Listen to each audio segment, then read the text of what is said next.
আসসালামু আলাইকুম।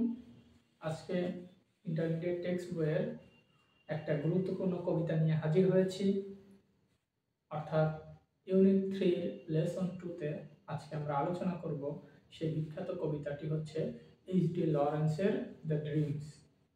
তো এই লেসনে অনেকগুলো কবিতা আছে, তো আমরা প্রথম কবিতাটা নিয়ে আজকে আলোচনা করব। যারা ইন্টারমিডিয়েট পরীক্ষার্থী এবং যারা একাদশ বা দ্বাদশ শ্রেণীতে অধ্যয়নরত এবং যারা বিশ্ববিদ্যালয়ে ভর্তি পরীক্ষা দিবে, আজকের ক্লাসটি সবার জন্যই গুরুত্বপূর্ণ। অর্থাৎ কবিতাটার নাম হচ্ছে ড্রিমস, লিখেছেন HD. Lawrence. HD. Full meaning হচ্ছে ডেভিড হার্বার্ট লরেন্স, অর্থাৎ তার ফুল নাম হচ্ছে ডেভিড হার্বার্ট লরেন্স। তিনি 1885 সালে ইংল্যান্ডে জন্মগ্রহণ করেন এবং 1930 সালে মৃত্যুবরণ করেন। তিনি ছিলেন ইংল্যান্ডের অনেক বিখ্যাত একজন কবি। তিনি ছিলেন একজন নভেলিস্ট এবং প্লেরাইট, অর্থাৎ সাহিত্যের অনেক জায়গাতে তার কিন্তু অবদান আছে। তো তার সবচেয়ে বিখ্যাত যে কবিতা সেটা হচ্ছে ড্রিমস। তো এইচ.ডি. লরেন্স একজন কবি হলেও উপন্যাসিক হিসেবে কিন্তু তার পরিচিতি সবচেয়ে বেশি। তো তার কয়েকটি গুরুত্বপূর্ণ এবং বিখ্যাত কিছু উপন্যাস আছে, আমরা দেখি সেগুলো কি। অর্থাৎ এইচ.ডি. লরেন্স তার বিখ্যাত, আমি এখানে 4টি উপন্যাসের নাম লিখেছি যেগুলো বিশেষ পরীক্ষা অনেক বেশি আসে, তো অ্যাডমিশনও আসতে পারে। সেটা হচ্ছে sons and lovers, the rainbow, women in love, lady Chatterley's lover. অর্থাৎ একটা জিনিস আমরা খেয়াল করলাম যে তার উপন্যাসে কিন্তু লাভ আছে। তো আমরা এই টেকনিকে মনে রাখতে পারি যে লরেন্সের যেরকম এল তে লরেন্স, তো এল তে লাভ, তো এরকম যদি আমরা এল যুক্ত কিছু পাই তাহলে মনে করব সেটা লরেন্সের উপন্যাস। অর্থাৎ লরেন্সের এল, লাভের এল, এখানে এল, এখানে এল, তার মানে এল তে লরেন্স, এল তে লাভ, অর্থাৎ লাভ দিয়ে যত উপন্যাস আছে সবই লরেন্সের লেখা। আমরা এই টেকনিকে এটা মনে রাখতে পারি। ওকে, তাহলে আমরা এখন তার ড্রিমস, সেই বিখ্যাত কবিতা, সেই মূল কবিতা আমরা চলে যাই। তো আমরা কবিতাটা দেখি। এখানে মোট 6টা লাইন আছে।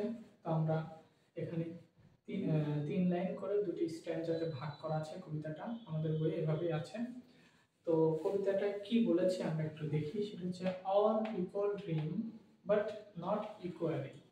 অর্থাৎ কবি বলছে যে সকল মানুষই স্বপ্ন দেখে, বাট সবার স্বপ্ন সমান নয়। আমরা জানি যে সবাই যে স্বপ্ন দেখি সবার স্বপ্ন কিন্তু এক না। ওকে, those who dream by night in the dusty recesses of their mind। বলছে যে যারা those who dream by night, যারা রাতে স্বপ্ন দেখে, অর্থাৎ যারা রাতে স্বপ্ন দেখে ঘুমিয়ে ঘুমিয়ে, in the dusty, dusty মানে আমরা জানি এটা হচ্ছে অ্যাডজেক্টিভ, ডাস্টি অর্থ ধুলাবালি, কিন্তু এখানে নিষ্প্রাণ বোঝানো হয়েছে। এখানে রিসেস মানে হচ্ছে বিরতি বা ছুটি বা অবসর, ইন দেয়ার মাইন্ড, অর্থাৎ আমরা জানি যে রাতের বেলা আমাদের যে মাইন্ড, মনটা কিন্তু একটু বিরতি থাকে, একটু অবসরে থাকে। অর্থাৎ সেই নিষ্প্রাণ মনে ঘুমিয়ে ঘুমিয়ে যারা রাতে স্বপ্ন দেখে, ওয়েক ইন দ্য মর্নিং, অর্থাৎ সকালে ঘুম থেকে উঠে, to find that was vanity. Vanity মানে হচ্ছে এখানে অসার, শূন্য, মিথ্যা বা কিছু নেই, এরকম কিছু বোঝানো হয়। তাহলে বোঝা গেল এই 3টা লাইন দ্বারা যে অনেক মানুষই স্বপ্ন দেখে, কিন্তু সবার স্বপ্ন কিন্তু এক নয়। তো যারা নিষ্প্রাণ মনে রাতের বেলায় ঘুমিয়ে ঘুমিয়ে স্বপ্ন দেখে, সকালে উঠে তারা দেখে যে তাদের যা দেখেছিল সবই মিথ্যা। আচ্ছা, তার মানে কবি বলেছে যে রাতের বেলা যারা স্বপ্ন দেখে সেই স্বপ্নগুলো আসলে সত্য না, সকালে ঘুম থেকে উঠে দেখে সেই স্বপ্নগুলো মিথ্যা। পরের লাইনে কি বলে, but the dreamers of the day are dangerous people. অর্থাৎ বলছে যারা দিনের বেলায় স্বপ্ন দেখে, দ্য ড্রিমার অর্থাৎ সেই স্বপ্নবাজী লোকেরা যারা দিনের বেলায় স্বপ্ন দেখে, তারা হচ্ছে খুব বিপজ্জনক। এখানে কিন্তু বিপজ্জনক বলতে নেগেটিভ কোনো অর্থ না, এটা পজিটিভ অর্থ, অর্থাৎ তারা হচ্ছে খুবই বিপজ্জনক। For they dream their dreams with open eyes, অর্থাৎ তারা দিনের বেলায় যে স্বপ্নটা দেখে সেই স্বপ্ন হচ্ছে তারা খোলা চোখে দেখে। তারা কিন্তু ঘুমিয়ে ঘুমিয়ে স্বপ্নটা দেখে না, খোলা চোখে স্বপ্নটা দেখে। And make them come true, এবং সেটা তারা সত্যি করে তোলে। অর্থাৎ কবি বলছে যে যারা দিনের বেলায় দিবা স্বপ্ন দেখে সেই স্বপ্নগুলো তারা সত্যি করে ফেলে। এটা খুবই ভয়ঙ্কর যে ওই মানুষগুলো সেই স্বপ্নটা সত্যি করে ফেলে। তার মানে কবি এখানে দুই ধরনের স্বপ্নের কথা বলেছে। একটা হচ্ছে রাতের বেলা স্বপ্ন দেখা, আর একটা হচ্ছে দিবা স্বপ্ন, যারা দিনের বেলায় স্বপ্ন দেখে সেই স্বপ্ন নিয়ে কবি বলেছে। তার মানে রাতের বেলা যে স্বপ্নটা দেখি আমরা, সেই স্বপ্নটা সকালবেলা আমরা ভুলে যাই। এই স্বপ্নের কিন্তু আসলে কোনো গুরুত্ব নেই, বা এই স্বপ্ন কিন্তু আমাদের জীবনে কিন্তু কোনো কিছু বয়ে আনে না। কিন্তু যারা দিনের বেলা স্বপ্ন দেখে তারা কিন্তু সেই স্বপ্নকে কি সত্যি করে তোলে। তো আমরা একটা এই স্বপ্ন দিয়ে কিন্তু একটা বিখ্যাত উক্তি জানি, ওই যে ভারতের যে প্রেসিডেন্ট ছিলেন এপিজে আব্দুল কালাম, তিনি কিন্তু বলেছিলেন যে স্বপ্ন সেটা নয় যেটা তুমি ঘুমিয়ে ঘুমিয়ে দেখো, স্বপ্ন সেটাই যেটা তোমাকে ঘুমাতে দেয় না। অর্থাৎ সেই কথাটা কিন্তু আমরা এই কবিতার মধ্যে পাচ্ছি, যে আমরা এমন স্বপ্ন দেখব যেই স্বপ্নটা সত্য না হওয়া পর্যন্ত যেন আমাদের চোখে ঘুম না আসে। অর্থাৎ রাতের বেলা প্রতিদিন যদি হাজার হাজার তুমি স্বপ্ন দেখো, তাহলে কিন্তু সেই স্বপ্ন কখনোই সত্য হবে না। এই জন্য আমাদের স্বপ্ন দেখতে হবে দিনের বেলায় খোলা চোখে। এই কথাটাই কবি এখানে বলেছে। তাহলে এখানে গুরুত্বপূর্ণ কিছু ওয়ার্ড আছে, আমরা দেখি। এই যে ড্রিম, ড্রিম কিন্তু ভার্ব হয় বা নাউন হয়। যখন ভার্ব হবে ড্রিম মানে স্বপ্ন দেখা, আর যখন নাউন হবে ড্রিম মানে হচ্ছে স্বপ্ন। এই যে এখানে যে ড্রিমস, এটা হচ্ছে নাউন, নাউনের সঙ্গে কিন্তু এস যুক্ত হয়ে এখানে বলা হচ্ছে ড্রিমস মানে স্বপ্নগুলো। ওকে, তারপরে আমরা এখানে পাইলাম ডাস্টি, ডাস্ট হচ্ছে অ্যাডজেক্টিভ, এটা হচ্ছে ধুলাবালি, তো এখানে নিষ্প্রাণ। আর রেসিস, রেসিস অর্থ হচ্ছে নিভৃতে বা অবসর, বিরতি, এটা হচ্ছে নাউন। তারপরে আমরা পাইলাম হচ্ছে ভ্যানিটি, ভ্যানিটি মানে হচ্ছে মিথ্যা, অসার বা শূন্য। তারপরে মোটামুটি এই তিনটা শব্দই আমাদের কাছে নতুন মনে হলো, তো এই শব্দ তিনটা সম্পর্কে আমরা জানলাম। তো এখন এই কবিতা থেকে কিভাবে প্রশ্ন আসতে পারে, এখানে কবিতা, তো আমাদের প্রথম কাজ হচ্ছে এই 6 লাইনের ছোট্ট কবিতাটা আমরা মুখস্থ করে ফেলবো। আচ্ছা, তারপরে এই কবিতার কোন লাইন কোথায় কোন ওয়ার্ডটা আছে আমরা এটা খেয়াল রাখবো।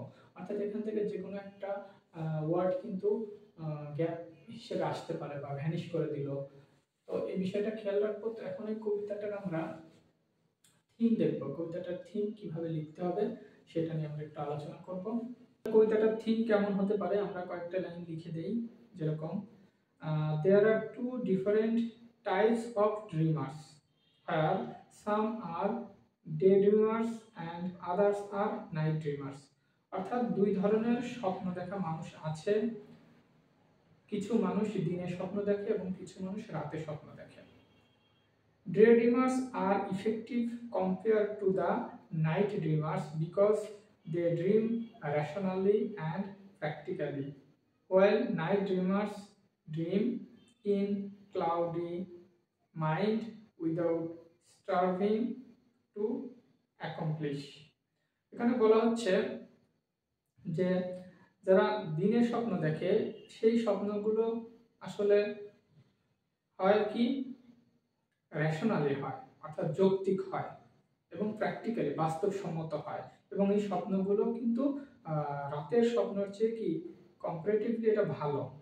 আচ্ছা, এবং এই স্বপ্নগুলো কি করা হয়, বাস্তবায়ন করা হয়, বাস্তবায়ন করা যায়। তারপরে daydreamers make their dreams true but night dreamers not true। Last লাইনে বলছি যে যারা দিনে স্বপ্ন দেখে সেই স্বপ্নগুলোকে তারা সত্য করতে পারে, কিন্তু রাতের বেলায় যারা স্বপ্ন দেখে সেই স্বপ্নগুলোকে সত্য করা যায় না। যে কবিতা থেকে অনেক সময় সামারি লিখতে বলে, তো সামারিটা কিরকম হবে আমরা একটু লিখে দিই। Summary: the poem tells that there are two different types of dreamers. Some dreamers reserve their dreams for just night and never act upon them. They don't strive to accomplish their dreams. They took at them with a closed mind. Some dreamers make their dreams a reality and observe things with an open mind. They believe that they can do it and make their dreams come true।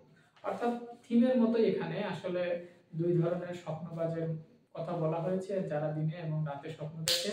তো এখানে যারা দিনে স্বপ্ন দেখে সেই স্বপ্নগুলো সত্য হয় এবং সত্য করা যায়, যারা রাতে স্বপ্ন দেখে সেই স্বপ্নগুলো কিন্তু সত্য করা যায় না। এটাই হচ্ছে মূল কবিতার হচ্ছে সামারি। তো এই কবিতা থেকে আমরা মূলত তিনটি শব্দ পেলাম, যে শব্দগুলো দিয়ে কখনো আমাদের সেন্টেন্স মেক করা আসতে পারে, বিশেষ করে অ্যাডমিশনে।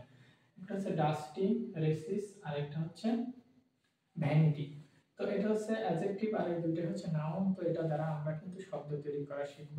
তো এখান থেকে যদি কখনো প্যারাগ্রাফ আসে তাহলে আসতে পারে হোয়াট ইজ ইউর ড্রিম, অর্থাৎ তোমার স্বপ্ন কি, এরকম একটা প্যারাগ্রাফ কিন্তু আসতে পারে। অর্থাৎ বিশ্ববিদ্যালয় ভর্তি পরীক্ষা, বিশেষ করে ঢাকা বিশ্ববিদ্যালয়ে যে লিখিত পরীক্ষা আছে সেখানে কিন্তু এটা আসতে পারে যে হোয়াট ইজ ইউর ড্রিম।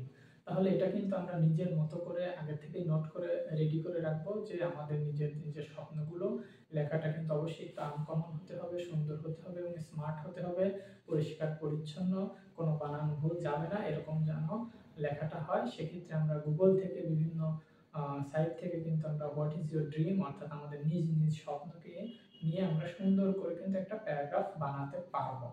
সেক্ষেত্রে কিন্তু আমাদের স্যার আমাদেরকে মার্কস দেবে। তো ধন্যবাদ সবাইকে। আসসালামু আলাইকুম।